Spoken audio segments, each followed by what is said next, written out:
So I wanted to share with you a well-known teaching from the Talmud that will be our introduction into Tisha B'Av. So tonight we're going to study a little Talmud together. We're in Masechet Gittin. Gittin basically deals with get, with the whole idea of a Jewish divorce. But as is the case with Jewish teachings in the Talmud, one thing leads to another, and there's a logic of association. So one thing reminds us of this, which leads us to that. So you may start out with the idea of Jewish divorces, but ultimately, in this particular page, we get into the issue of the destruction of Jerusalem. And of course, as we know, Tisha B'Av, which begins at sunset tonight, is a commemoration of the destruction of the temples in Jerusalem.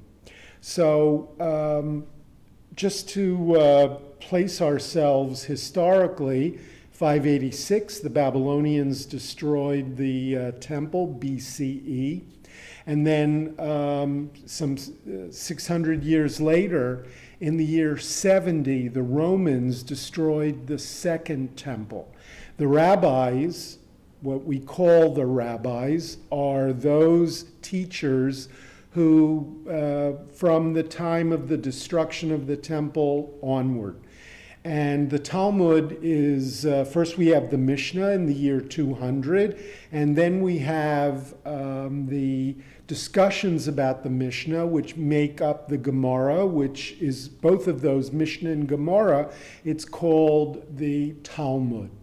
And Talmud is ultimately edited a little bit before, sometime around the year 500 CE in Babylonia. So we're in Masechet Gittin.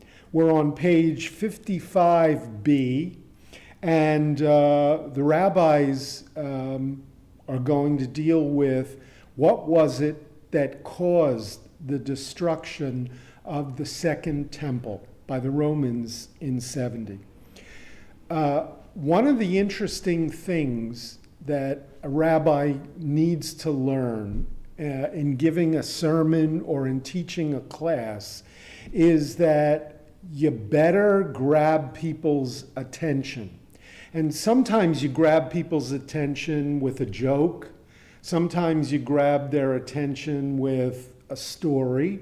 The rabbis were more likely to quote a verse. And if they could quote a verse that was unexpected, then that would lead people to say, I wonder where he's going to go with this. I wonder what he could possibly do with this. So from the very beginning of the teaching or of the sermon, the rabbi grabbed your attention as people were almost, daring him. Go ahead, do something that I don't know, or that, how are you going to work your way out of this one? So we have such a verse. Rabbi Yochanan, we're dealing in the 3rd century in the land of Israel. Rabbi Yochanan said, what is the meaning or what is illustrative of the verse, happy is the man that is always afraid, but he that hardens his heart shall fall into mischief. Right?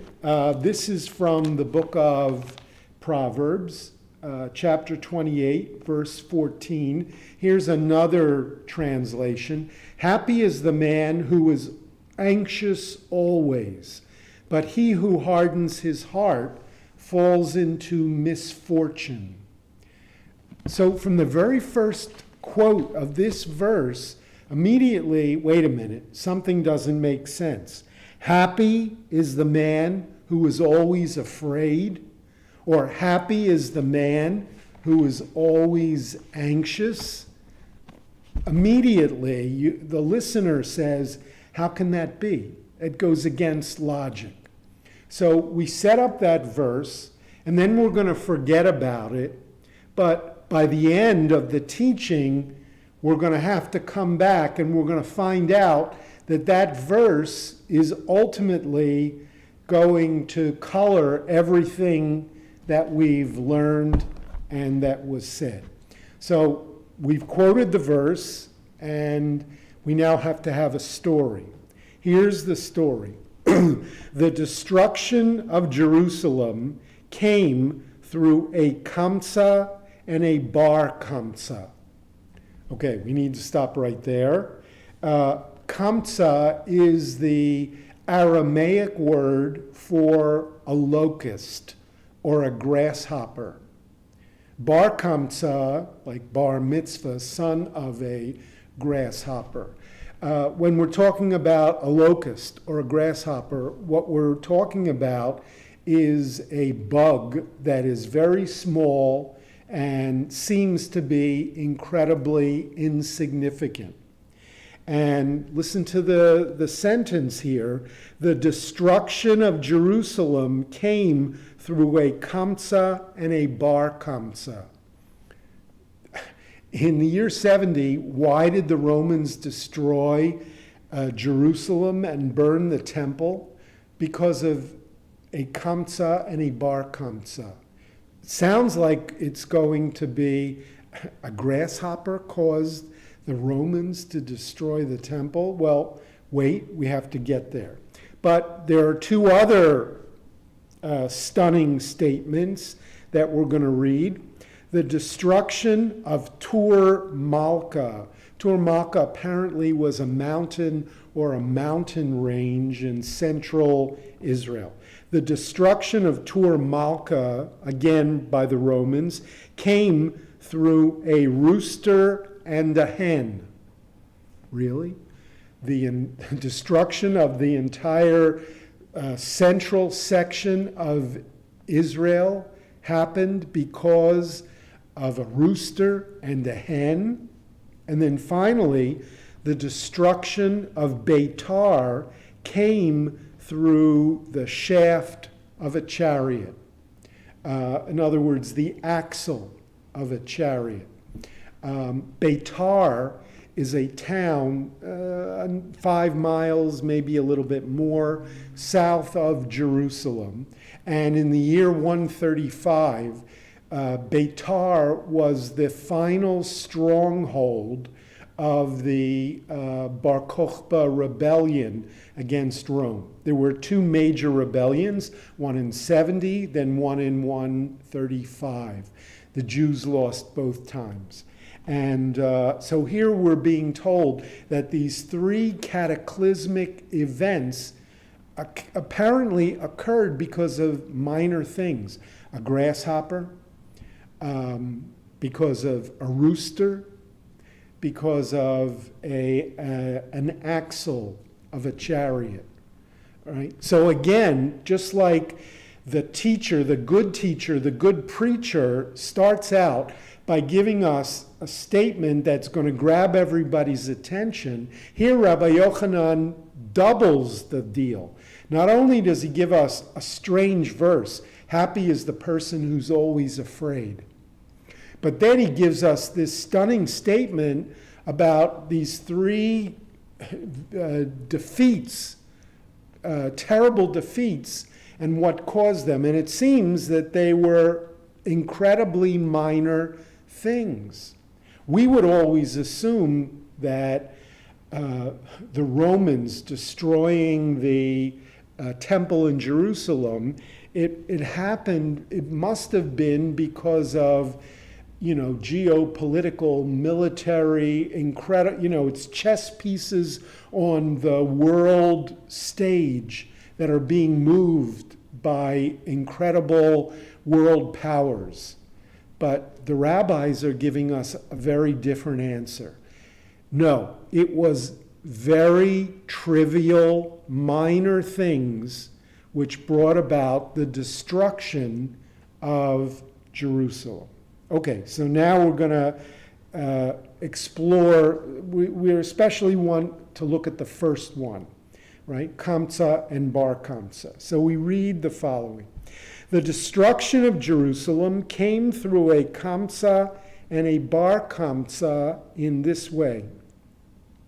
A certain man, had a friend whose name was Kamsa.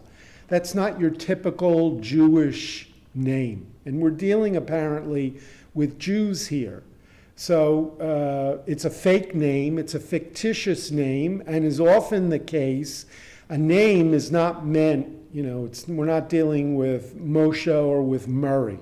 By calling him Kamsa, we're trying to convey the idea that this guy was some minor, he was like a grasshopper, a locust. He was not somebody important at all. So a certain man had a friend whose name was Kamsa, and an enemy named Bar Kamsa. We might assume Bar Kamsa must be the son of Kamsa, if Bar means son of. But apparently that's not the case. We're just dealing with two names that are incredibly similar. Kamsa, Bar Kamsa. You could imagine how people might get confused or mixed up, which is exactly what happens. The man who has these friend and enemy, he once made a party, and he said to his servant, "Go bring Kamsa." So the host tells his servant, "I'm throwing this big party. Deliver this invitation to my very good friend Kamsa." What happened? The man went and brought Bar Kamsa. Alas, you can't find good help these days. You give the servant a clue as to what he needs to do, and he screws it up. Instead of bringing the man's very good friend, he brings the host's hated enemy, because their names were so simple. So what happened? When the man who gave the party found him there, so the party's happening, there's all these people are at this man's party, and the host looks, and who does he see? His worst enemy, Bar Kamsa. So he says, "See, you tell tales about me. What are you doing here? Get out." He said, "Who invited you? Why are you here? Get the heck out of my house. I don't want you here. I can't stand to be in the same room with you. Get out." Now, there's a big party. All the prominent people in Jerusalem are there. And we can imagine that when the host sees his enemy, he doesn't whisper this message, but rather he starts yelling, "You, get out of my house." And all of a sudden, there's a scene, and people are, "Oh my God, what's going on?"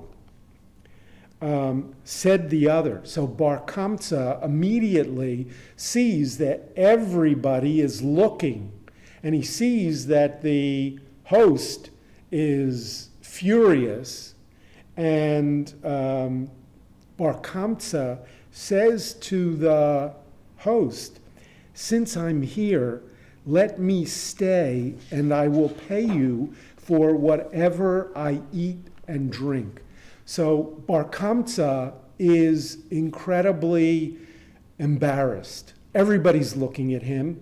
There's a scene that's developing, and he whispers to the host, "Please don't humiliate me in front of all of my neighbors, my friends, the people of Jerusalem.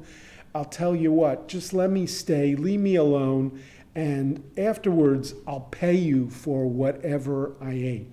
By the way, we may ask the question, if he got the invitation, Bar Kamsa, and it was to his enemy's party, why did he go? Well, I don't know, maybe he just loved parties, or maybe he thought that his enemy, who's throwing the party, this is his attempt to make peace. Wouldn't that be a wonderful thought? So the host is being told by Bar Kamsa, just let me stay and I'll pay you for whatever. And the host says, I won't. And so Bar Kamsa says to the host, then let me give you half the cost of the party. I'll split whatever the party cost. I'll pay you half. Just don't embarrass me in front of everybody. No, said the other. Then let me pay for the whole party. So Bar Kamsa, everybody is staring. The host is getting angrier and angrier. Bar Kamsa is getting more and more embarrassed. And he says, I'll do anything. Just don't, humiliate me in front of all these people publicly. So I'll pay for the whole party. And the man says, no. And he took him by the hand and he put him out. We can almost imagine, if this was a movie, imagine you've got this crowded room, it's all hushed. The host almost grabs him by his jacket collar, and he takes him to the door, opens the door, and shoves him out the door, throws him down the steps. The guy ends up in the street, in the dirt. We can all imagine that. And, slams the door in his face, and then goes and picks up a drink and continues partying with everyone. Okay? In the meantime, what happened? All the people who were at the party, thank God that's over with. That was embarrassing. That was awkward. Okay. So what did Bar Kamsa do there in the street, in the dirt? Said the other, since the rabbis were sitting there and did not stop him, this shows that they agreed with him. So who is he angry at? He's not angry at the man who did this to him, because I guess on further consideration, he said, there must have been some mistake why I was invited. The guy always hated me. What do I expect when I show up at his party? So I can't hate my enemy for hating me. That's what we're all about. But what about all the people who were at the party, who just were there and stood there and did nothing? They didn't open their mouths. What about them? Those are the people I'm furious about. Nobody came to my rescue.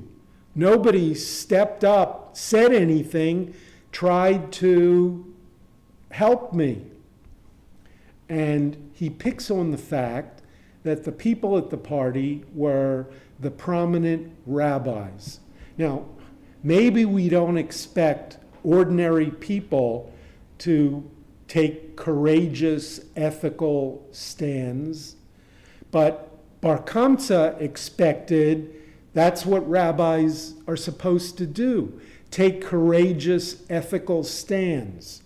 And whether I was right or wrong to be at the party, the way the host treated me was wrong. And I expect that people who stand for Jewish ethics should have said something. They didn't stop him. This shows that they agreed with him. I will go and inform against them to the government. Government, of course, means the Romans. Now, whether Bar Kamsa is going to go to Rome or whether we're talking about the local consul, the Pontius Pilate of the day, we don't really know. And so he says, I'm going to get even with the rabbis, which means I'm going to get even with the Jews. Because in his mind, in Bar Kamsa's mind, rabbis equals Jews. He went and said to the emperor, "The Jews are rebelling against you." Okay? And the emperor says, "Where does this come from? I got spies and people all over. I haven't heard a thing about it." He said to him, "Send them an offering and see whether they will offer it up on the altar." Now remember, at this moment, the temple exists. We might have assumed that it's only Jews who bring offerings to the temple. But apparently, the Talmud is telling us that there was a tradition that the emperor or the local rulers or maybe other nations, out of their respect for the Jews or out of their respect for the God of the Jews, that others would often send an animal to be offered in the temple. And the Jews did it mainly because they saw this. Look, the Romans are trying to make peace with us. The Romans respect our God. We ought to take them up on it. So Bar Kamsa says to the emperor, "Send them an offer and see whether they will offer it on the altar."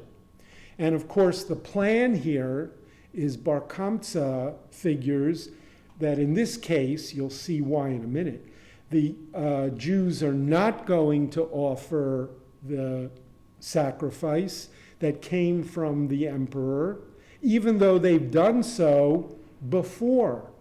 And of course, that will be a signal to the emperor that the Jews are basically saying, to the emperor, "We don't care about him." Right?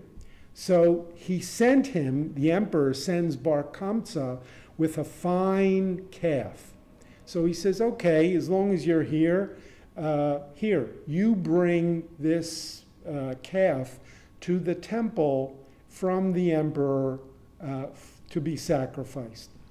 While on the way, Bar Kamsa made a blemish on its upper lip, or as some say, on the white of its eye, in a place where we Jews count it as a blemish, but they do not. One of the rules is that when you bring a sacrifice, it's got to be the best that you've got. You can't bring a damaged animal. You might think, I got to bring a sacrifice, but I got a sickly calf, or I got a calf that's sort of lame. Why don't I give that one to the temple and keep the good stuff, for myself? That, of course, would be seen as an affront to God. So what happens? On the way from the emperor or his representative to the temple, Bar Kamsa takes out his penknife. And what does he do? He makes a tiny slit in the lip of the calf. Or according to others, he scratched the eye of the calf. So, and here's the important thing to understand. According to the Jews, and the Romans and Jews both agreed when you bring an offering, it's got to be the best you have. But the Jews had sort of a higher standard than the Romans did. Both would agree, you can't bring a sickly or a calf with a broken leg. But to the Jews, if it had this tiny slit in its lip, no good. The Romans would say, what's the big deal? That's not a problem. How much more so just a scratch in the eye. So Bar Kamsa, in a sense, adds this blemish to the calf, and then he shows up at the temple and he said, here I am, I've been sent by the Romans, I represent the emperor, and he would very much like you to offer this calf. And so they said, thank you very much. And then, of course, before they deliver the calf to the Kohen Gadol, the high priest, to offer it, they need to inspect it. Legs are good, doesn't have a fever, everything seems good. And then somebody says, wait a minute, what's with the lip there? And again, they notice this tiny slit in the lip or the scratch in the eye. So here's what happens. The rabbis were inclined to offer it in order not to offend the government. So now we have a ritual dilemma. The high priest calls in the rabbis and says, well, what are we supposed to do here? Technically, this is a blemished calf, and we're not supposed to offer it. However, the blemish is very tiny. But on top of that, this is the calf sent by the emperor. It would be an incredible act of disrespect to the emperor if we reject one of his gifts that he's doing to show respect to us, more importantly, to our God. The rabbis were inclined to offer it in order not to offend the government. So basically, the rabbis, probably the same group of people who were at the party the night before and didn't say a thing. Now, when they're asked, what are we supposed to do?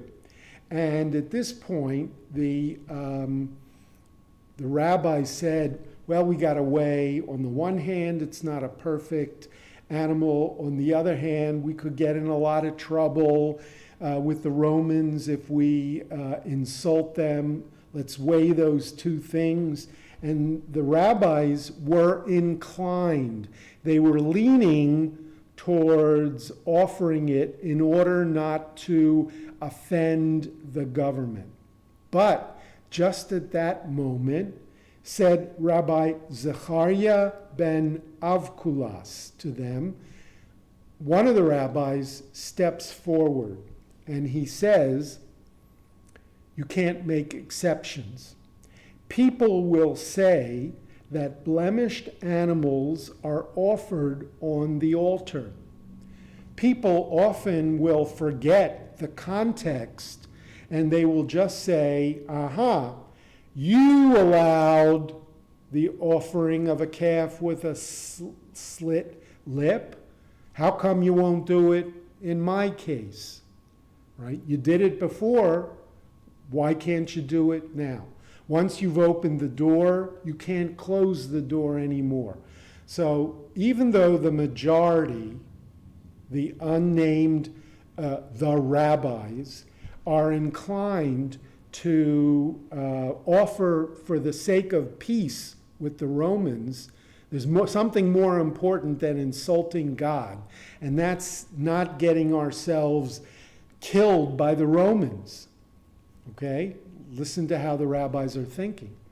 And Rabbi Avkulas, Zechariah ben Avkulas, steps forward and he says, can't do it. Not possible. And either because the rabbis secretly know he's right, or because Rabbi Zechariah ben Avkulas is a sort of either a bully or a charismatic or a demanding teacher, at that point, he wins them over. Or maybe if he doesn't win them over, maybe they just keep quiet, which is interesting because last night at the party, they also kept quiet. Had they opened their mouths at the party, then maybe they wouldn't be in this situation. Now, maybe if they opened their mouths and disagreed with Rabbi Zechariah or outvoted him, they wouldn't be in a terrible situation. But again, they were quiet last night, and now they're quiet again. And just one other thought, the issue of not opening their mouths, and of course, the irony that we're dealing with a cow and something about its lips, okay, which rendered it treif. It wasn't acceptable. So again, even for the rabbis, both last night and today at the temple, there was something about their mouths that became unacceptable. Okay, so what happens? Then they proposed to kill Bar Kamsa so that he should not go and inform against them. This is really incredible. Rabbi Zechariah has now won the day. We cannot offer this blemished calf. Okay, if that's the deal, we know that Bar Kamsa is going to go right back and he's going to tell the emperor or his representative, the Jews insulted you by rejecting your gift to them. Okay, so the rabbis actually say to themselves, you know what, let's take the calf, hide it somewhere, we'll say that we offered it, and in the meantime, the only witness against us, Bar Kamsa, let's have him killed. This is stunning.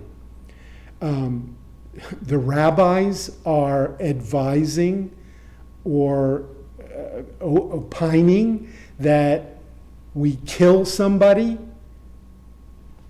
And what did the man do? The man simply brought a calf from the emperor. Yes, we know it was a plot. And apparently the rabbis understand what's going on here, that this was all a scheme in order to get back at them for what they didn't do last night at the party. So they say, look, here's our choice. We kill the guy and we save the Jewish people. Or we reject the calf, we let the guy go, and the Romans are going to destroy 1 million Jews and burn down the temple. What do? So now we have this ethical dilemma, right? Under what circumstances are you allowed to kill somebody for a greater good? And there are going to be purists that would say, under no circumstances could you do this ever.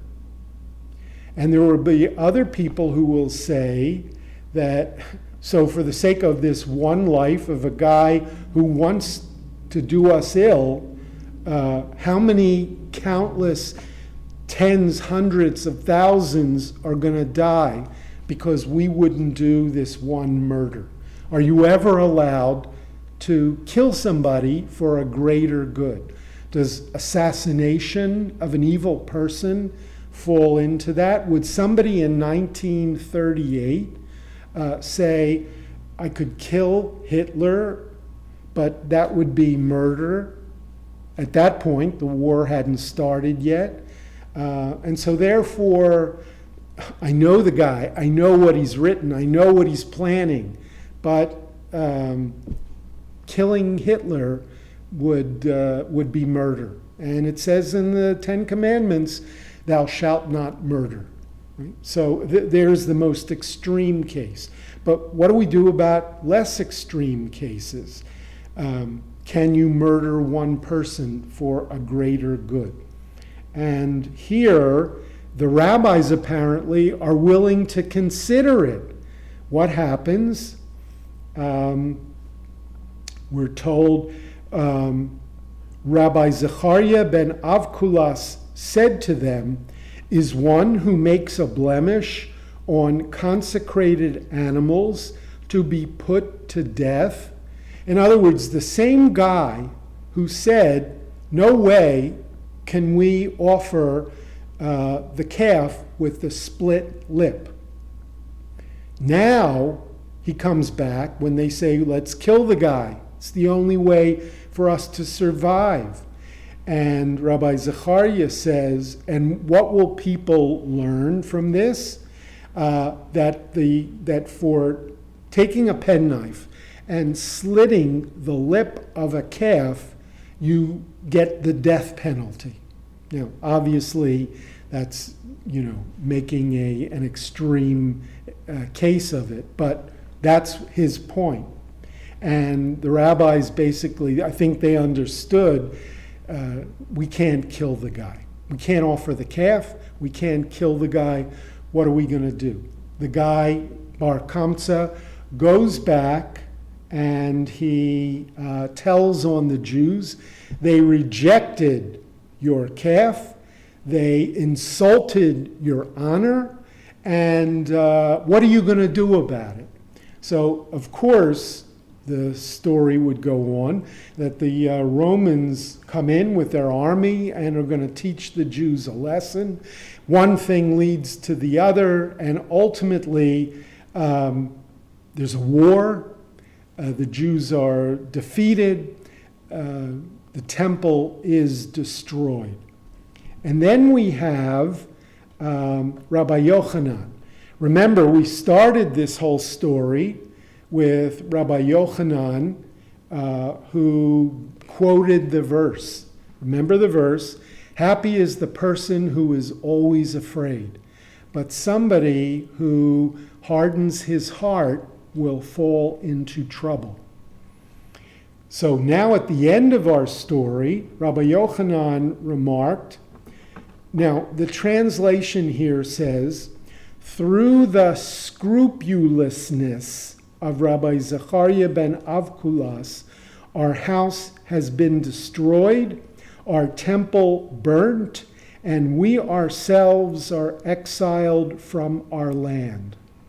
Now, we have to, because of the two decisions that Rabbi Zechariah sort of pushed on the rabbis. Number one, you can't offer the blemished calf, and number two, we can't kill Bar Kamsa to prevent him from telling the emperor. Okay? Because of him, our house, meaning the temple, has been destroyed. Our temple burnt. Jerusalem has been destroyed. We ourselves have been exiled from our land. Now, we have to picture this word here. There's a key word. They've translated it here as scrupulousness. And you get the impression that Rabbi Zechariah was the kind of guy who was so meticulous about details, right? He would say, a tiny slit in the lip, that's all I need to know. The whole animal is no good, right? He was so, particular about the most minutest of details that because of that approach to Jewish law, look what happened. Jerusalem is destroyed, temple burned, the Jewish people are slaughtered, and the survivors exiled. So we get this picture of this, ultra-Orthodox chassid who says, no, the law is the law. We must follow the details of the law to the ultimate degree. But actually, in the Talmud, the word isn't the Aramaic or the Hebrew for scrupulousness. The word is imvatanuto, which really means humility, which is almost the opposite. Instead of this guy, Rabbi Zechariah, being this, hard ass, we find that he is instead, he came to this conclusion because of his humility. What does that mean? I think what the rabbis are saying as they tell this story sometime later, whether it's decades or centuries later, what they're basically saying to us is the following, that there are times when the rabbis need to step up and to say, yes, this is the law, but there are sometimes things that are more important than the law. And we're not going to take a second class, we're not going to take a back seat to the text, to the law. We're going to step forward and we're going to be assertive and we're going to be dynamic and we're going to, if we need to, either change the law or ignore the law in order to save the Jewish people and Jerusalem and the temple. So again, we're left with these two very different interpretations, but they both make equally devastating teachings. On the one hand, if the English translation is correct, scrupulousness, then we're saying if you care more about the law and about the details than about the Jewish people, shame on you. Or the opposite, if you go by the Hebrew, invitanuto, then the message is there are times when you can't be milquetoast. There are times when you have to step forward with courage and take ownership, and you have to decide that you know better than the Torah or even God, because you're here, the Torah is from a long time ago, and God's up there. And you can't be too humble. You can't say, who are we to mess with the law? Who are we to try to, change what Moses or what the Torah taught us? Okay? So two very different interpretations that we're talking about. So now we need to go back to the very beginning of the story, and we need to puzzle over that verse that Rabbi Yochanan started with. Remember, Ashrei Adam shemefached tamid. Happy is a man who is always afraid. Who is that verse referring to? And remember the second part of the verse, but he who hardens his heart, he will fall into mischief. He will end up in deep trouble. So let's think about the characters in the story, and let's try to figure out who the verse possibly could refer to. Happy is a person who is always afraid.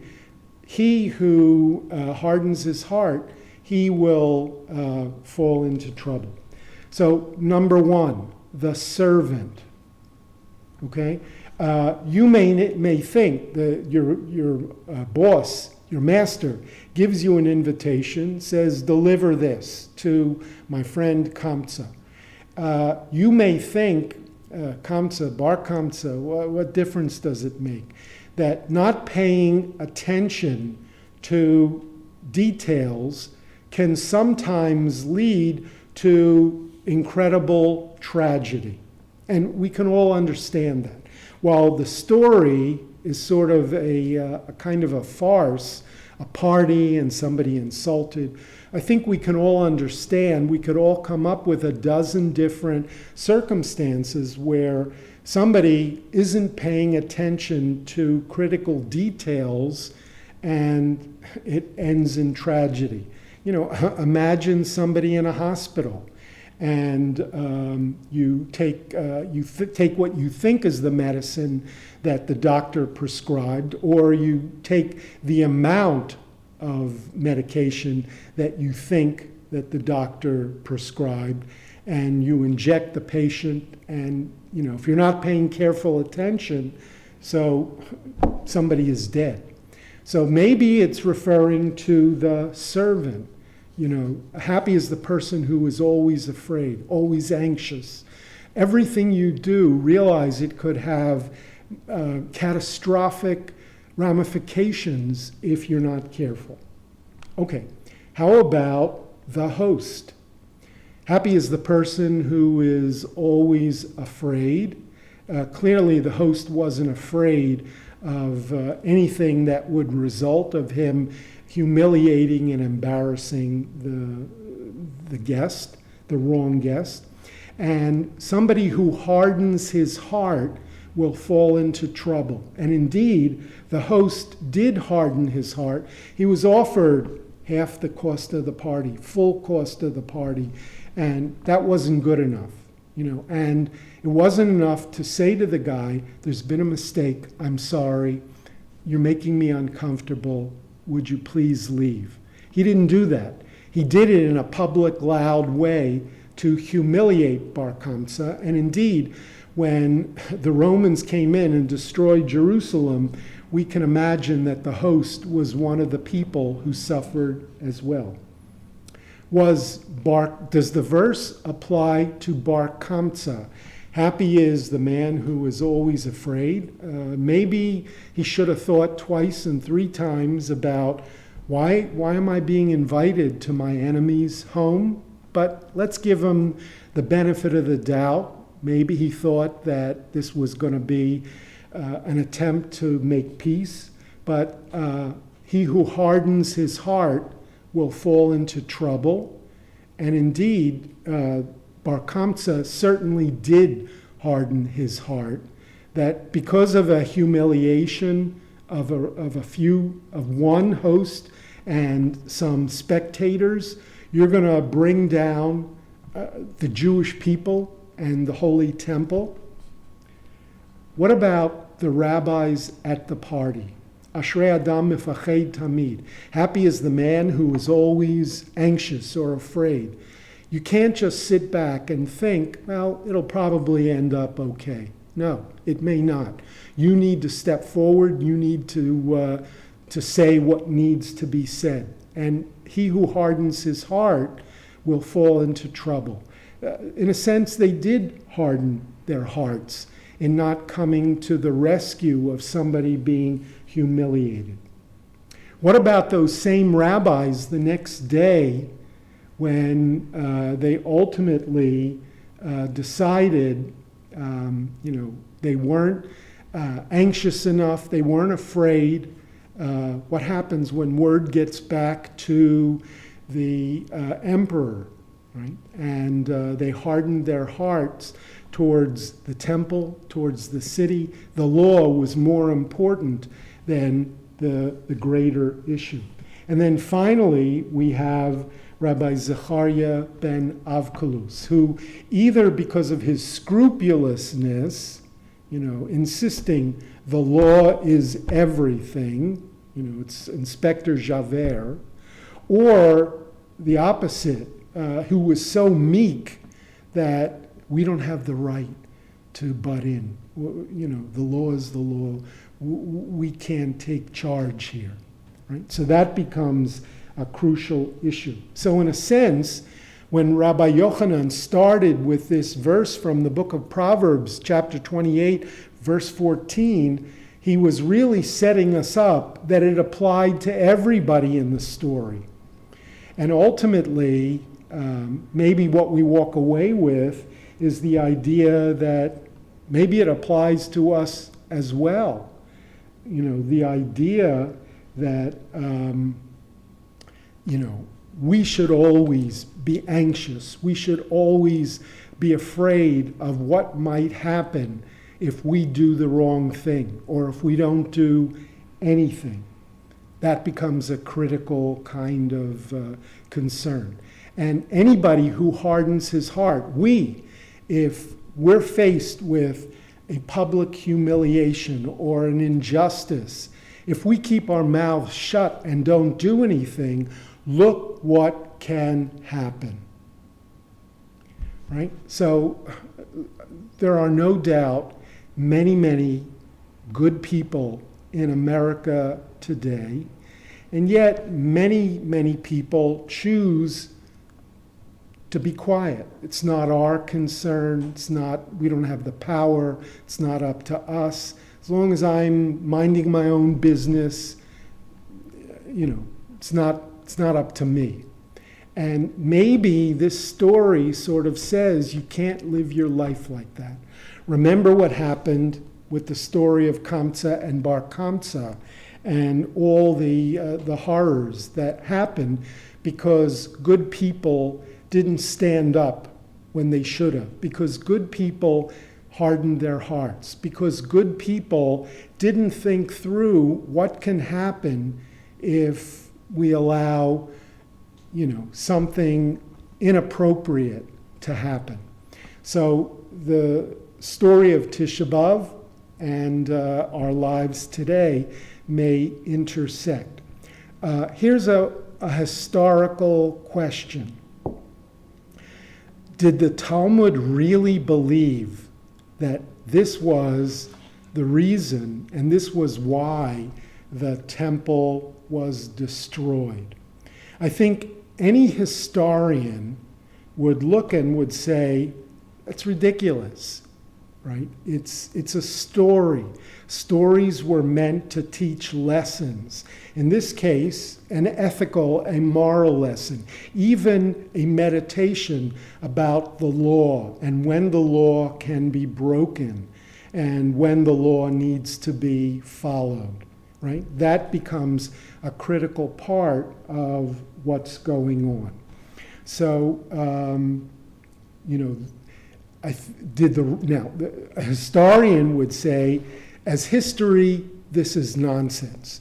As Torah, as teaching, as ethics, this is certainly important. The very fact that they use made-up names, Kamsa and Bar Kamsa, locust and son of locust, is almost a way of saying that the rabbis themselves didn't believe this was history.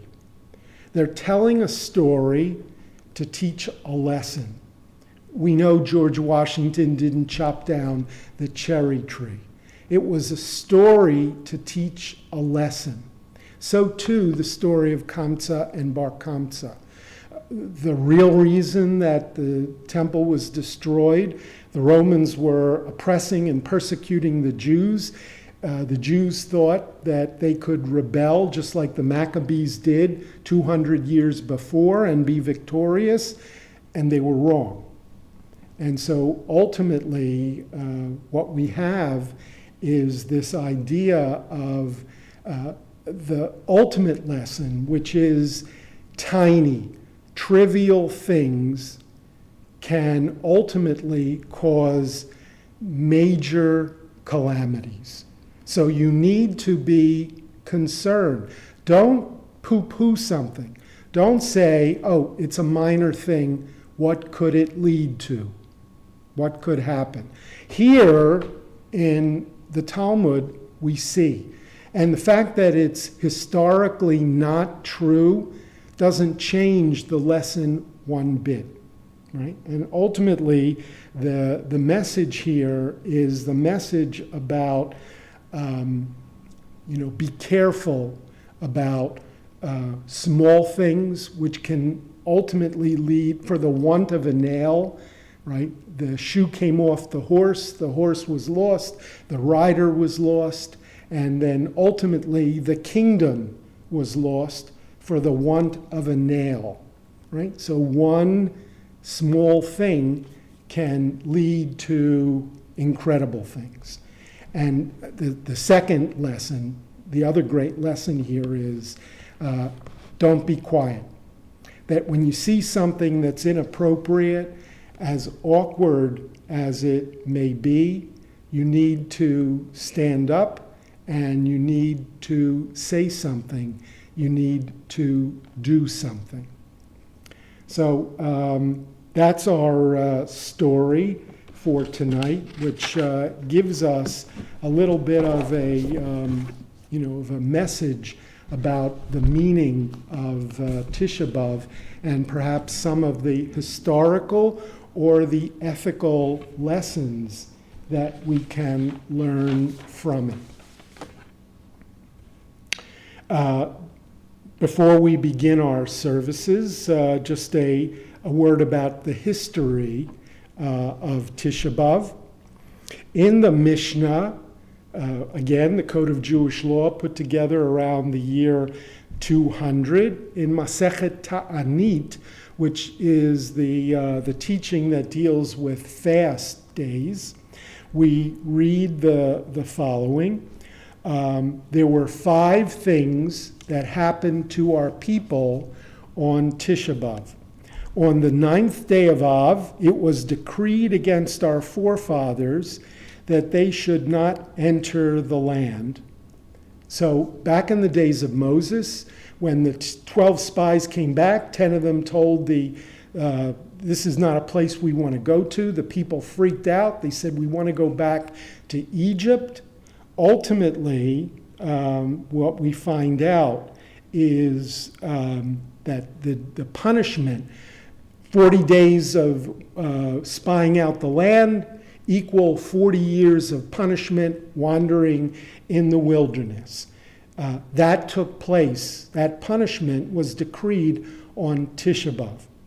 Number 2, the temple was destroyed the first time, 586 BCE, by the Babylonians, and the Talmud was destroyed the second time, the year 70, by the Romans, and Beitar was taken. That's the Bar Kokhba rebellion in the year 135.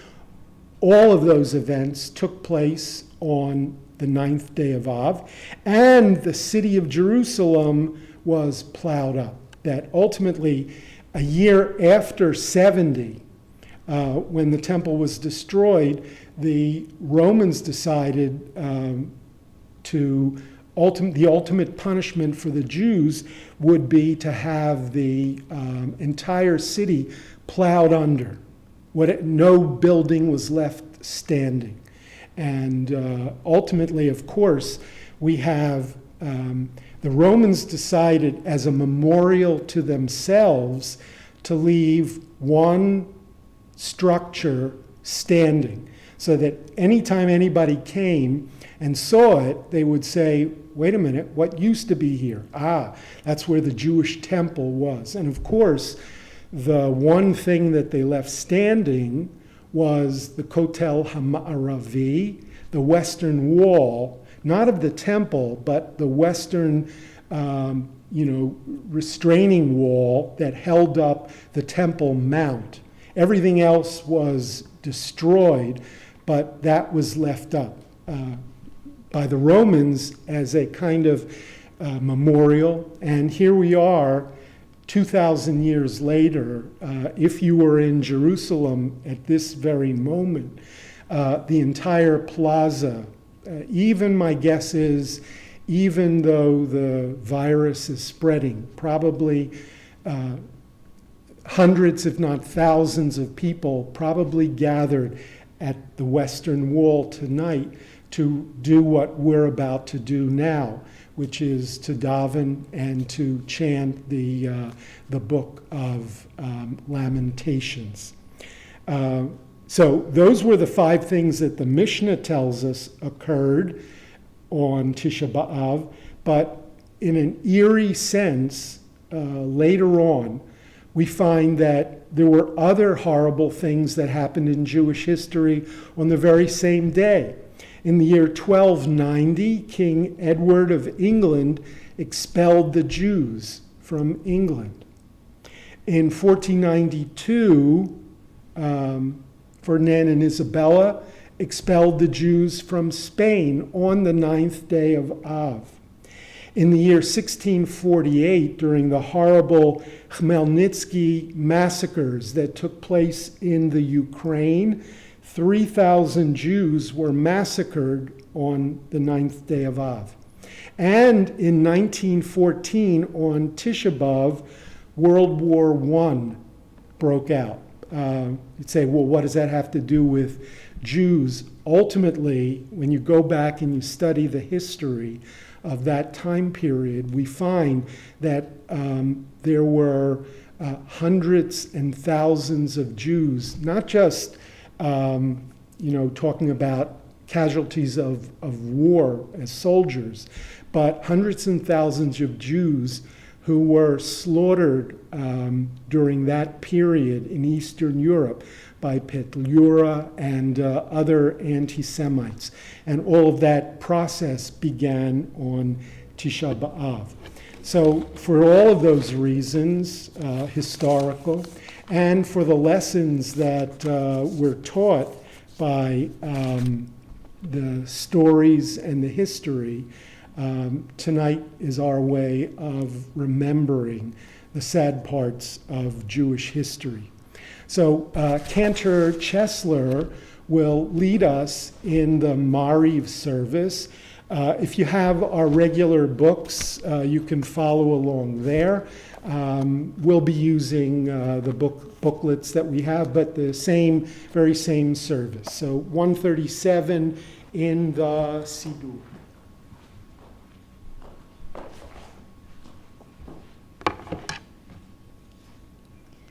V'hurachu michaper avon v'lo yashchifer, bala shiva po v'lo yer kol chamato Adonai Hoshia, HaMelech ya'anenu v'yom karenu. Baruch atah Adonai melech haolam asher b'kolam.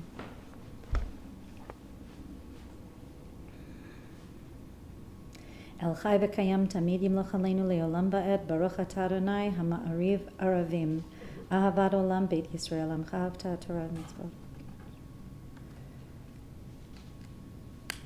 V'avatcha al tasir mimenu li'olamim, Baruch atah Adonai ohev amo Yisrael.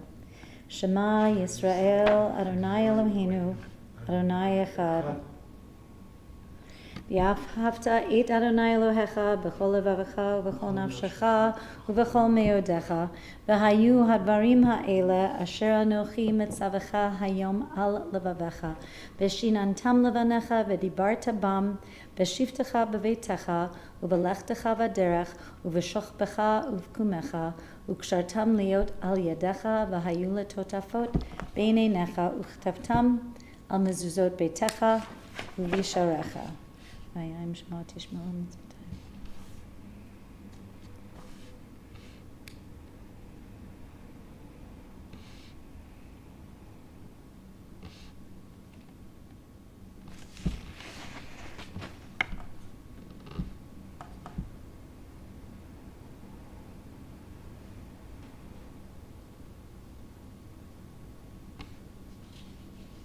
Adonai Elohechem emet.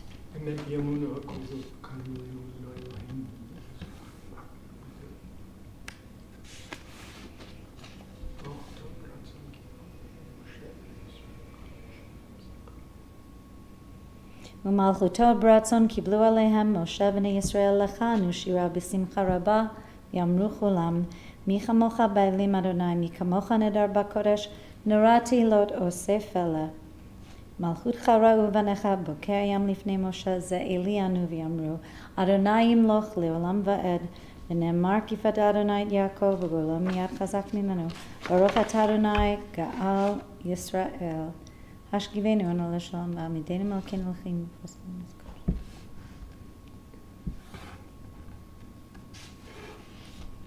Ushmor tzeitzenu v'oinu l'chaim u'shalom me'ata v'yad olam Baruch atah Adonai Shomer amo Yisrael la'ad. Baruch Adonai le'olam, amen v'amen. Baruch Adonai metzion yishchenu Yerushalayim. Hallelujah.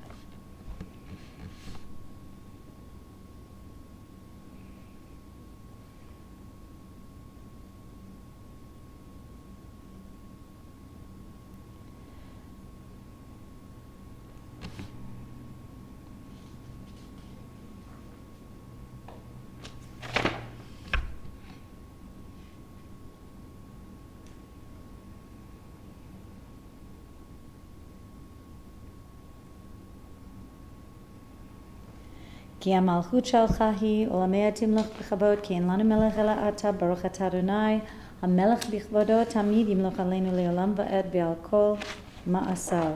We continue now with the Amida for Mari. Baruch Ata Adonai Eloheinu v'Elohei Avotenu Elohei Avraham Elohei Yitzchak v'Elohei Yaakov Ha'el Hagadol Hagibor v'Anora El Elyon Gomel Chasadim Tovim v'Konei Hakol v'Zocher Chastei Avot u'Mevi Goel Livnei B'neihem L'ma'an Shmo B'Yahava Melech Ozer Moshe Magen Baruch Ata Adonai Magen Avraham Ata Gibor Leolam Adonai Mechayim Etim Ata Rav Leoshia V'Chalkel Chaim V'Chesed Mechayim Etim B'Rachamim Rabim Somech Noflim V'Rofei Cholim Amatir Asurim U'Mekayim U'Monotol Yishenei Afar Mi Chamocha Ba'al Gevorot Midom Melech Melech Memid U'Mechayim Atzmiach Yeshua V'Ne'eman Ata L'Chayot Metim Baruch Ata Adonai Mechayei HaMetim Ata Kadosh V'Shimcha Kadosh V'Roshim B'Chol Yom Yihalu Chasala Baruch Ata Adonai Ha'el HaKadosh אתה חונן לאדם דעת ומלמד לאנוש בינה, חנין בידך, די בינה והשכל, ברוך אתה אדוני, חונן הדעת, השיבנו אבינו לתורתך, וקרבינו מלכנו על עבודתך, וחזירנו בתשובה שלמה לפניך, ברוך אתה אדוני, הרוצה בתשובה, סלח לנו אבינו כי חטאנו, מחל לנו מלכנו כי פשענו, כי מוחל וסולח אתה, ברוך אתה אדוני, חנון הרבה לסלוח, ראינו ועניינו וריבה ריבנו, גילנו מהרה למען שמך כי גואל חזק אתה, ברוך אתה אדוני גואל ישראל, רפאנו אדוני בני ורפא, הושיענו בני בשע, כי תהילתנו אתה בעלי רפואה שלמה לכל מכותינו, כי על מלך רופא נאמן ורחמן אתה, ברוך אתה אדוני, רופא חולי עמו ישראל, ברך עלינו אדוני אלוהינו את השנה הזאת, ואת כל מיני תבואתה לטובה, ותן ברכה על פני האדמה, וסבנו מטובה, וברך שנתנו כשנים הטובות, ברוך אתה אדוני מברך השנים, תקע בשופר גדול לחירותנו וסניס לקבץ גלויותינו וקבצנו יחד מארבע כנפות הארץ ברוך אתה אדוני מקבץ נדחי עמו ישראל השיבה שופטינו כבראשונה ויועצינו כבתחילה והסר ממנו יגון ביניך מלוך עלינו אתה אדוני לבדך בחסד ורחמים וצדקנו במשפט ברוך אתה אדוני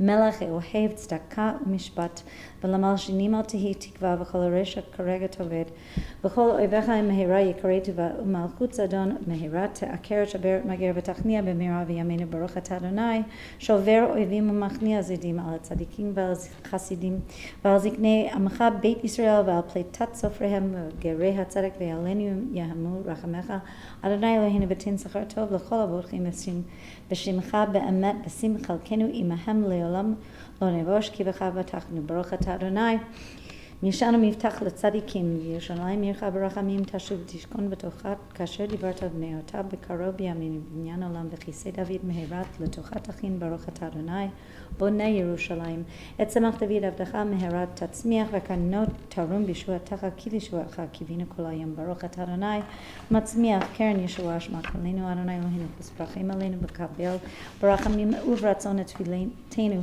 כי על שומע תפילות בתוכנו נמעט מלפניך מקינו ריקם על שבינו כי אתה שומע תפילת עמך ישראל ברחמים ברוך אתה אדוני שומע תפילה רוצה אדוני אלוהינו בעמך ישראל להביא תפילתם והשבת העבודה להעביר ביתך אבישי ישראל תפילתם בבת קבל ברצון אותי לרצון תמיד עבודת ישראל עמך ותחזן עינינו בשובך לציון ברחמים ברוך אתה אדוני המחזיר שכינתו לציון מודים אנחנו לך הטוב כי לך לרחמך והמרחם כי לא תמו חסדך מעולם קיווינו לך ועל כולם יתברך בדרמם שמך מלכינו תמיד לעולם ועד בכל החיים ידעוך סלע ויעללות שמך באמת האל ישועתנו ועזרתנו סלע ברוך אתה אדוני הטוב שמך ולכנה אל ההודות שלום רב על כל ישראל ועל כל יושבי תבל תשים לעולם כי אתה הוא מלך אדון לכל השבלום וטוב בעיניך לברך את עמך ישראל בכל עת ובכל שעה בשלומך ברוך אתה אדוני המברך את עמו ישראל Shalom. So first thing that you'll notice is that the cantor chanted Daven Mariv in an undertone without the usual nusach that we would use. That's one of the keys and indicators that this is a very different kind of evening. Now we pass to the reading of the Book of Eicha. Eicha is the biblical scroll of Lamentations. Traditionally, it was thought to have been written by Jeremiah the prophet, at or just after the time of the destruction of the first temple. There are 5 chapters in the book of Eicha, Lamentations. A number of them are, in a sense, alphabetical acrostics. They have 22 letters or multiples of 22, and they go each line in alphabetical order. First an aleph, then a bet line, then a gimel line, etc. And you're going to hear that there's a very haunting tune to Eicha, and that's another of the indicators of what day it is and the mood that we're in.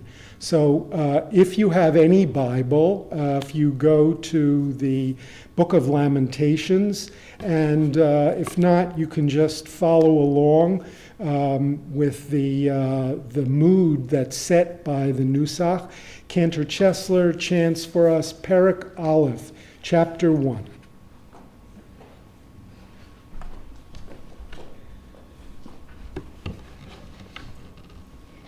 Eicha yashva vadad Ayer Rabbatiam Haita ke'almana Rabbati vagoyim Sarati bamdinot Haita lamas Bachot ivke balayla Vedimata al lecheya in la menachem mikol ohaveha koreha bagduva hayula lehoevim galta Yuda meoni umerov avoda hi yashva bagoyim lo matza manoach Kol rodfea hisiguha ben hamsarim Darchei Tzion avelot Mibli ba'e moed Kol she'areha shomemin Kohaneha ne'enachim B'tziloteha nugot behimar la Hayu Tzareha lerosh oiveh shalu Ki Adonai hoga al rov peshaeha Ol aleha halchu shevi lifnei tzar Vayetze mibat Zion kol hadara Ayu tzareha Kayalim lo matzu mir'eh Ve'elchu v'lochoach bifnei rodev Zachra Yerushalayim Yemei hanya umrudeha Kol machamudeha Asher hayu mimei kedem Binfol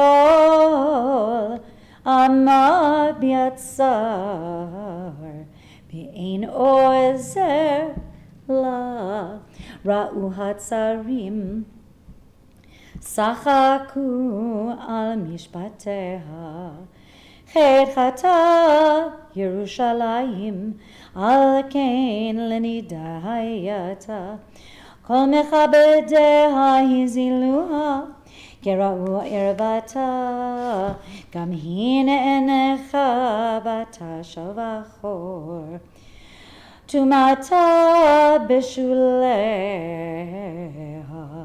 Laho zachra acharita Bateret pilahim ein menachem la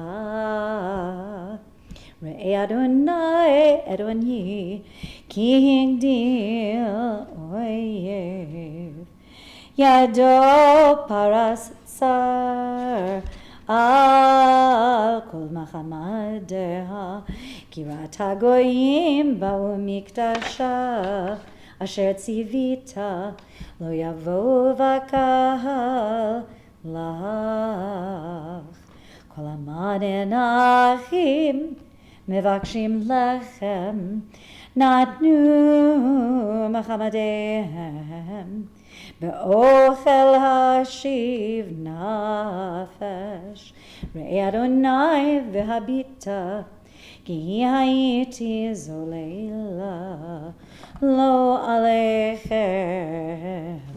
כל עוברי דרך הביטו וראו, אם יש מחוב כמחובי אשר עולה לי, אשר הוג אדוני ביום חרון אפו ממרום, שלח אש בעצמותי מירדנה, פרס רשת לרגלי, השיבנו אחור, נתנני שוממה כל היום דבר נזכר. all פשעי בידו יסתרגו, עלו על צווארי הכשיל כוחי, נתנני אדוני בידי לא חכום. סלה כל אבירי אדוני בקרבי, קרא עלי מועד לשפור בחורי, גת דרך אדוני לבתולת בת יהודה. על אלה אני בוכייה, איני יורד מים כי רחק ממני, מנחם משיב נפשי, היו בני שוממים כי גבר אויב. פרסת ציון בידיה, אין מנחם לה, ציווה אדוני ליעקב סביביו צרף, הייתה ירושלים לנידה ביניהם. צדיק הוא אדוני כפי ומריתי, שמונה כל עמים. וראו מחובי בתולותי ובחורי הלכו ושבי. קראתי למאהבי המה רימוני, כהני וזקני בעיר גבהו, כי ביקשו אוכל לעמו וישיבו את נפשם.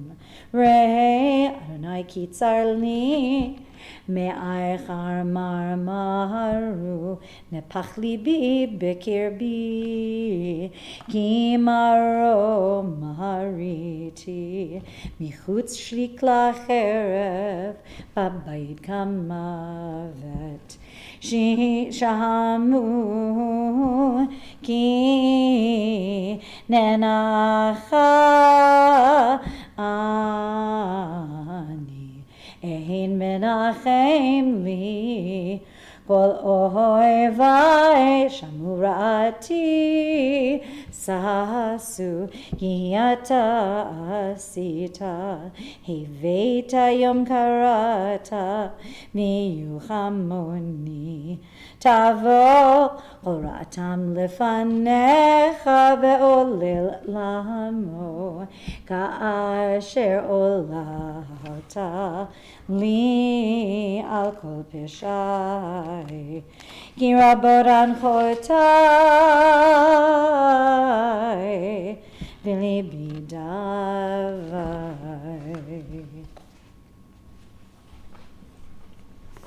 Let's look at Perek Bet, chapter 2 in English. Alas, how in his anger the Lord has covered Zion with a cloud. He has hurled Israel's glory from heaven to the earth, remembering not the temple on his day of indignation. The Lord unsparingly has ruined all the villages of Jacob. In his wrath he has leveled the fortresses of Judah. He has degraded her kingdom and her leaders. In fierce anger he cut down the mighty ones of Israel. Before the enemy he has withdrawn his own protection from his people. He has destroyed Jacob like a flaming fire, which devours everything round about. He has bent his bow like an enemy, standing with right hand uplifted. He has slain all her cherished ones. In the tent of Zion he has poured out his fury like fire.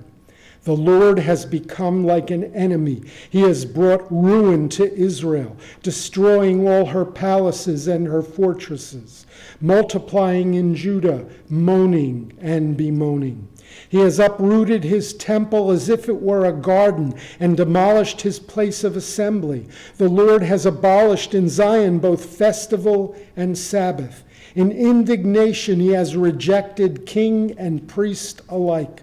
The Lord has discarded his altar and abhorred his temple. To the enemy he has handed over the walls of its palaces. In God's temple the enemy hilariously shouts, as if it were a day of festivity. The Lord planned to destroy the walls of Zion. He stretched out the line and did not withdraw his hand from destruction. He has made the rampart and wall mourn. They languish together. Her gates are sunk into the ground. He has broken their bars. Her king and leaders are exiled among the nations. The Torah is no more. Her prophets are bereft of divine vision. The elders of Zion sit mournfully upon the ground and are silent. They have covered their heads with dust and girded themselves with sackcloth. The maidens of Jerusalem bow their heads to the ground. My eyes grow weak from weeping. My heart is troubled. I am deeply pained for the destruction of my people, because young children and infants faint in the city streets. They cry to their mothers, "Where is corn and wine?" And they faint like wounded men gasping out their lives in their mother's bosom. To what can I compare you, and to whom can I liken you, O Jerusalem? Whose misfortune can equal yours, that I might comfort you, O Zion? For your destruction is as vast as the ocean. Who can heal you? Your prophets have deluded you with false and foolish visions. They did not reveal to you your iniquity so that you might escape captivity. They devised for you oracles of falsehood and flattery. Passers-by gloat over you. They hiss and toss their heads at the city of Jerusalem. Is this the city that men called the perfection of beauty, the joy of the whole earth? All your enemies open their mouths against you. They hiss and gnash their teeth and say, "We have swallowed her up. Certainly this is the day for which we have longed. We have found it. At last we have seen it." The Lord has carried out what he intended. He has fulfilled the threat which he made long ago. He has unsparingly destroyed and has caused the enemy to rejoice over you. He has brought triumph to the foe. Let your heart cry to the Lord, O wall of Zion. Day and night let tears run down like a river. Give yourself no respite. Let not your eyes cease from weeping. Arise, cry out in the night at the beginning of each night watch. Pour out your heart like water before the Lord. Lift up your hands to him for the sake of your infants who faint from hunger in the streets. Behold, O Lord, and consider against whom thou hast done all these things. Are women to eat their children, the infants they have fondled? Are priest and prophet to be slain in God's temple? Young and old lie homeless in the streets. My maidens and my young men are fallen by the sword. Without pity thou hast slain them in the day of thy wrath.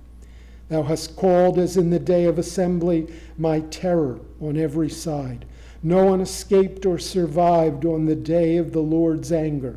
All whom I have nursed and nurtured, my enemy has destroyed.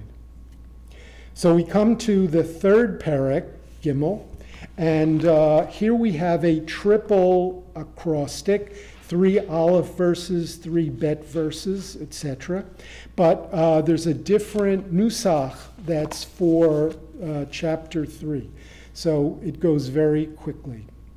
Ani agever, ani b'shevet evrato, oti nahag v'yola, choshech v'lo or, ach biyashuv yafoch yado kol hayom. Bila v'sari v'yori, shibaratz matai, bana alai v'yakaf, roshu tla, b'machashakim oshivani kimete olam.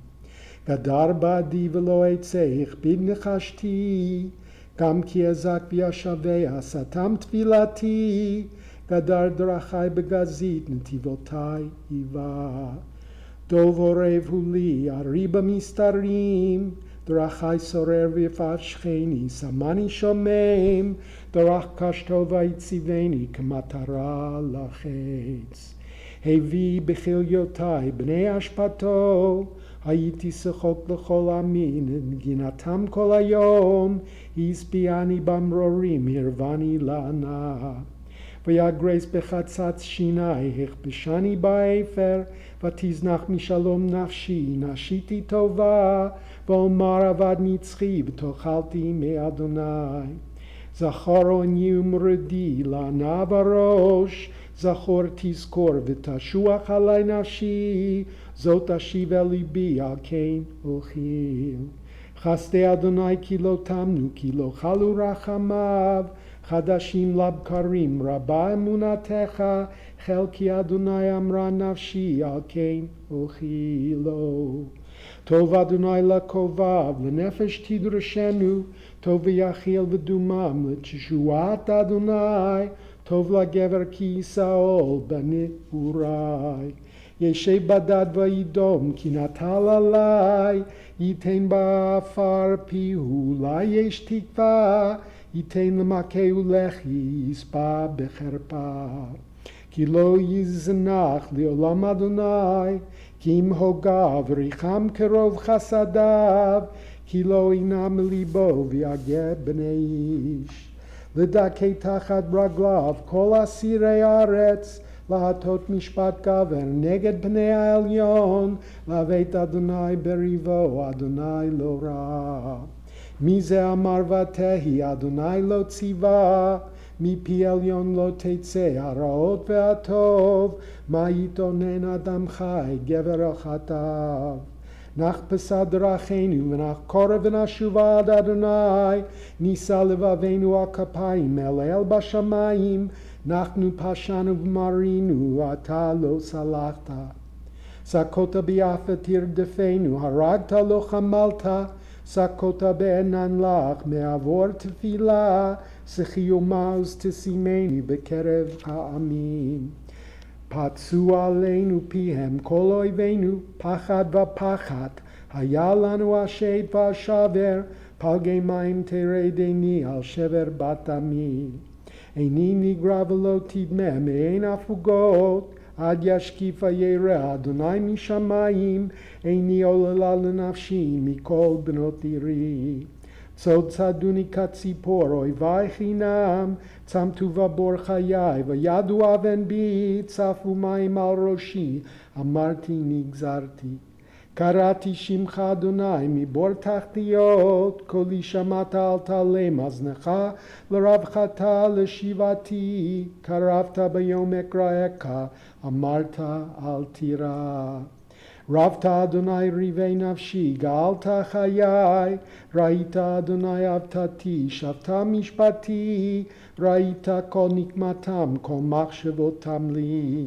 שמת חרפתם אדוני, כל מחשבותם עלי, שפתי קמי והגיונם עלי כל היום, שבתם וקימתם הביטה, אני מנגינתם. תשיב להם גמול, אדוני כמעשה ידיהם, תיתן להם מנגינת לב, תלת להם, תרדוף ביפה תשמידם, תחת שמי אדוני. Cantor continues with Perek Daled.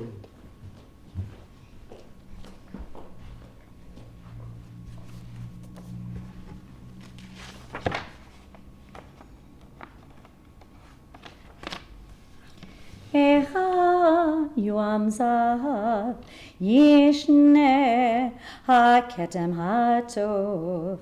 תשתפכנה אבני קודש בראש, כל חוצות בני ציון היקרים, המסולאים בפס, איך נחשבו לנבלי חרס, מעשה ידי יוצר.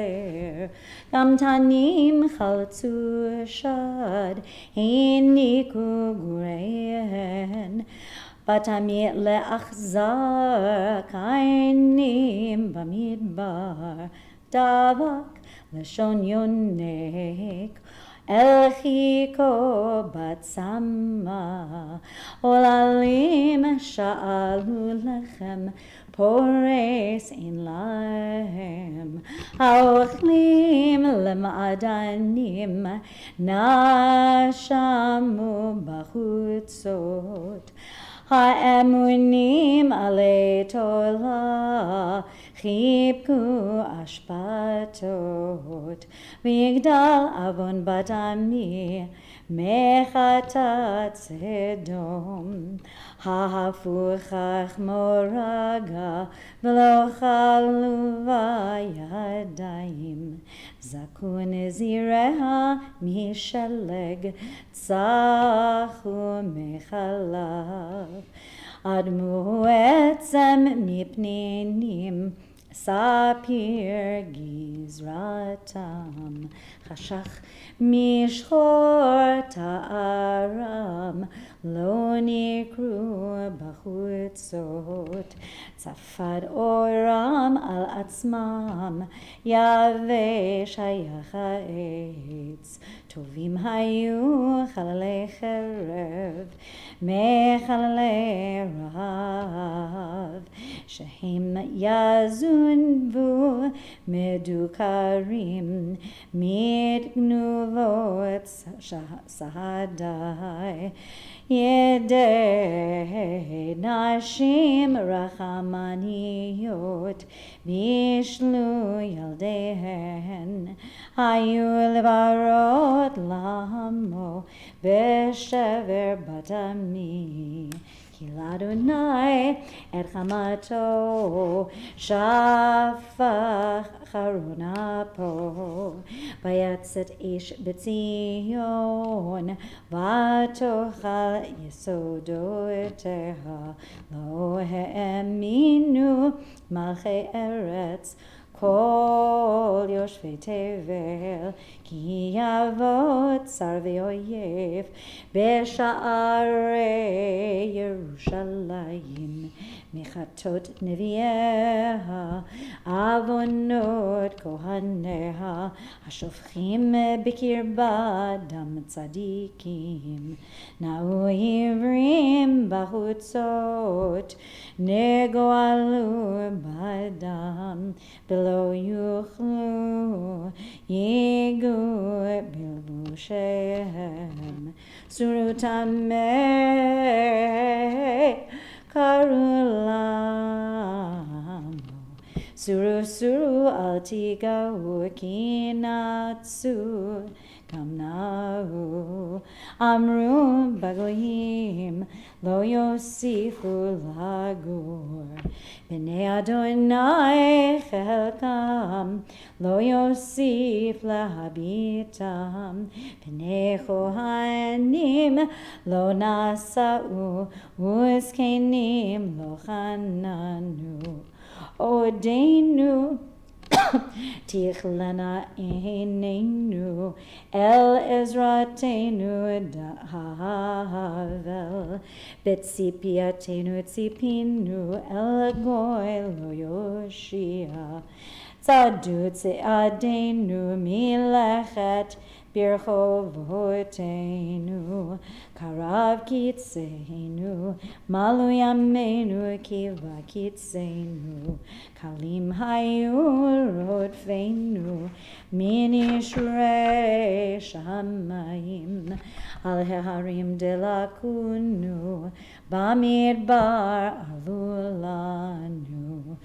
רוח אפינו משיח אדוני נלכד בשחיותם אשר אמרנו בצילו נחיה בגויים סיסי ושמחי בת אדום יושבת בארץ עוץ גם עלייך תעבר כוס תשכרי ותתארי תם עוונך בציון לא יוסיף להגלותך פקד עוונך בת אדום גילה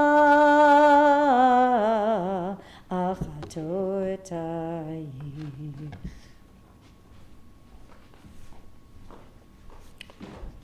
Final chapter, Perek Hey.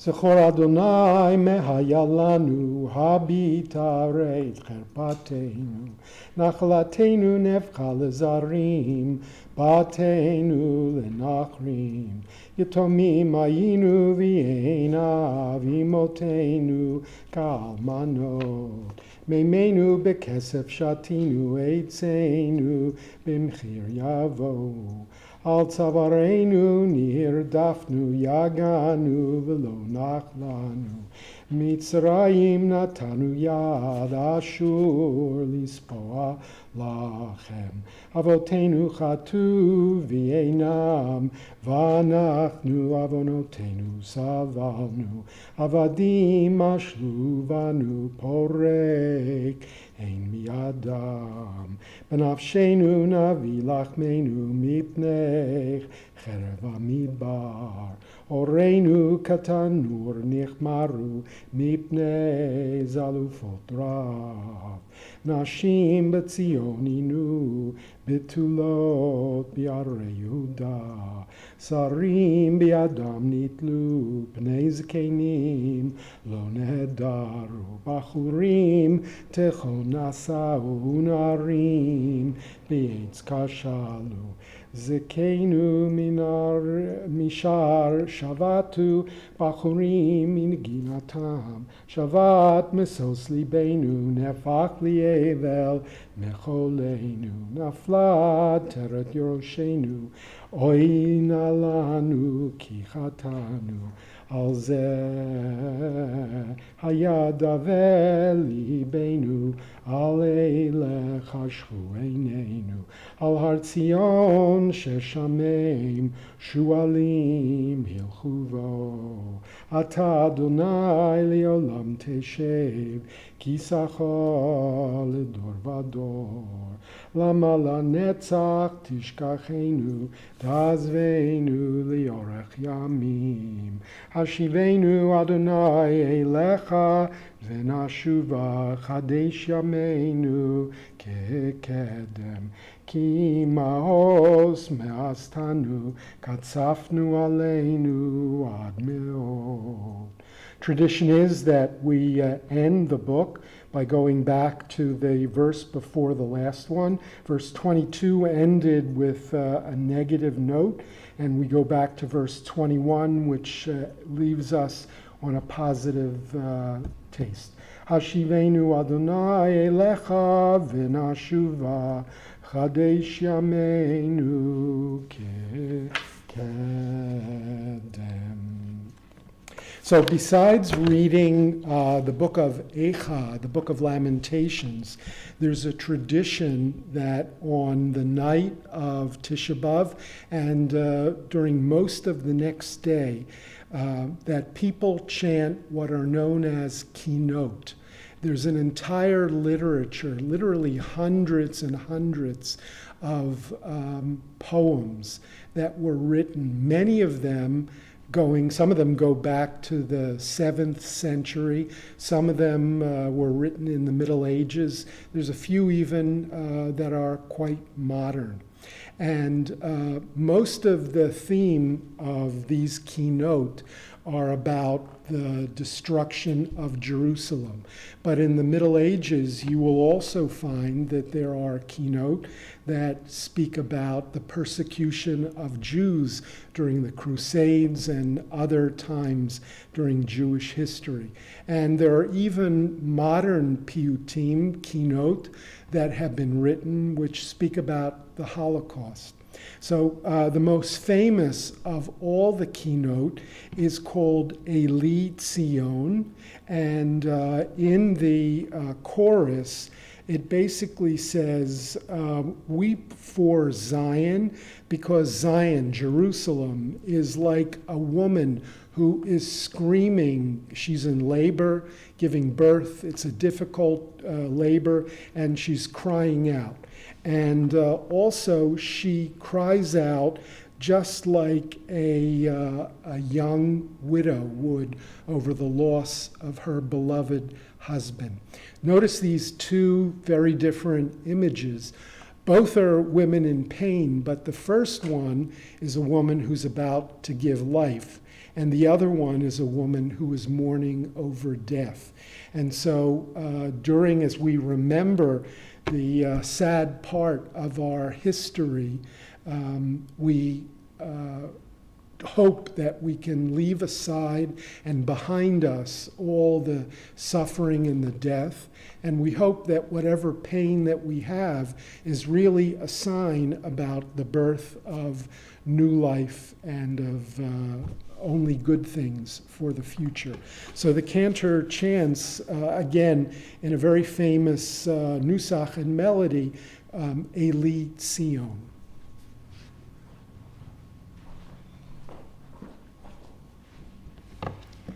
Eli Tzion ve'areha kemo isha v'tzireha v'chivtu la chagurat sak Abba neureha alei armon asher nitash be'ashmotzan Adareha ve'al bi'at mecharfel b'toch mikdash Adareha Eli Tzion ve'areha kemo isha v'tzireha ve'hivtu la chagurat sak Abba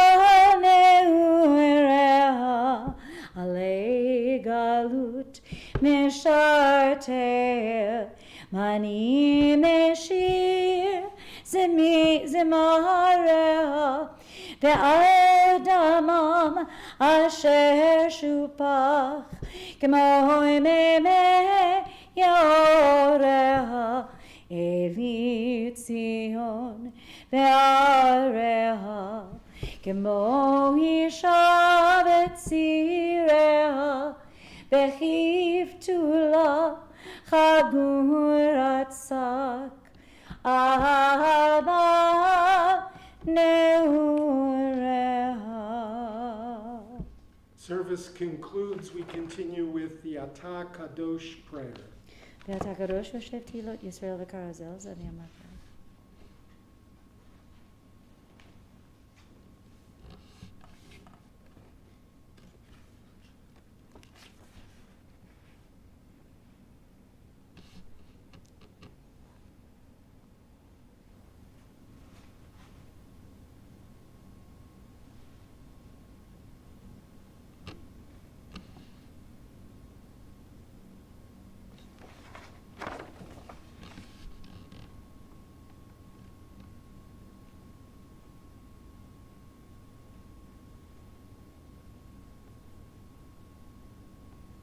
ויבטחו בך יודעי שמך כי לא עזבת דורשך אדוני, אדוני חפץ למען צדקו יגדיל תורה וידיר. Aleinu. עלינו לשבח לאדון הכל, לתת גדולה ליוצר בראשית שלא עשינו כגויי הארצות ולא שמנו כמשפחות האדמה, שלא שם חלקנו כהם וגורלנו ככל המונם. ואנחנו קוראים ומשתחווים ומודים לפני מלך מלכי המלכים הקדוש ברוך הוא.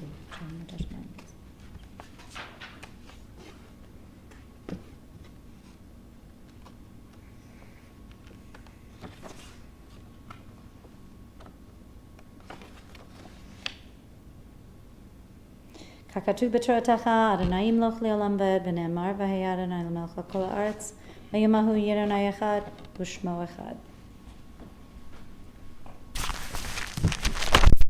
Yahrzeit is marked tonight for Luba Geller, Evelyn Katzen, Arthur Ringelheim, Stanley Spieler, Oscar Wishnia, Mourners Kaddish. Yitgadal v'yitgada Shemei Rabbah. V'alma divrach hirutei, v'amlich malchutei, v'chayechon v'yomechon v'chayei d'chol Beit Yisrael, ba'agala v'zman kori v'imru amen. Yehei shmei Rabba mevorach le'olam lo'mei omaya. Yitbarach v'yishtabach v'yitpa'ar v'yitromam v'yitnaseh. V'yitadar v'yitaleh v'yitalal, Shemei d'Kudusha b'richu, Li'ela min kol birchata v'shirata, tush bechata v'nechemata, da'amiram bi'alma v'imru amen. Yehei shlama rabba min shemaya, v'chaim aleinu v'al kol Yisrael v'imru amen. Oseh shalom bimromav, hu ya'aseh shalom, aleinu v'al kol Yisrael v'imru amen. In Yad Vashem, there's an inscription on the wall attributed to the Baal Shem Tov, and basically the idea is through remembering comes our redemption. So hopefully by remembering the past and the lessons of the past, we assure that the Jewish people will have a bright and a strong future. יישר כוחכם.